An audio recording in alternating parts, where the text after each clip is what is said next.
আসসালামু আলাইকুম। দেখরানি বসল মানে পেঁয়াজ সম্ভবত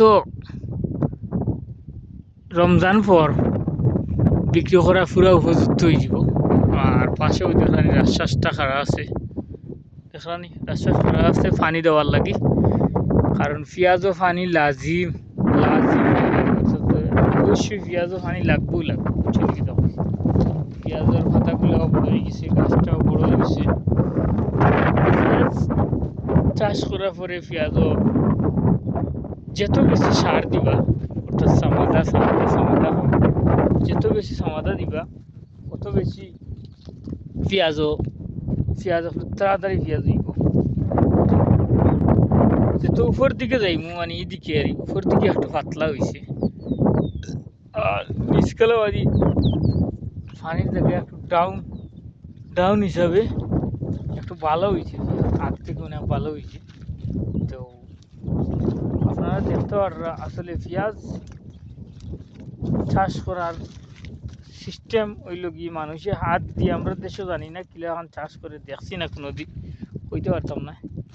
তবে বিদেশও পেঁয়াজ চাষ করা হয় আপনার গাড়ি দিয়া, অর্থাৎ ট্রলারের মতন একটা গাড়ি আছে, মানে সামনে গেলা সেম ট্রলার, বাংলাদেশের ট্র্যাক্টর, বড় ট্র্যাক্টর বা আমরা সিরিজ ট্রলার বলি মাহিন্দ্রা যেটা আছে, ও সেম ও গাড়ি আমরা সৌদি আরব আছে। পিছনে দিয়ে তারা এক্সট্রা একটা কাভার লাগাইছে, কাভারের মাঝে একটা বক্স দিছে, বক্সের মধ্যে পেঁয়াজের সারাটা আছে। আর আস্তে আস্তে আস্তে আস্তে গাড়িটা গেল, আর তখন পেঁয়াজগুলো বাইন দেওয়া হইল। আপনারা দেখতে পাররাও পেঁয়াজের ও দেখেন লুর মতন পেঁয়াজটা হয়েছে, যে জায়গাতে একটু অল্প ফুটছে, সেরা পুরোপুরি সেরা আসে না, এর কারণে আপনার পাতলা হয়েছে। আর কিছু কিছু গাছ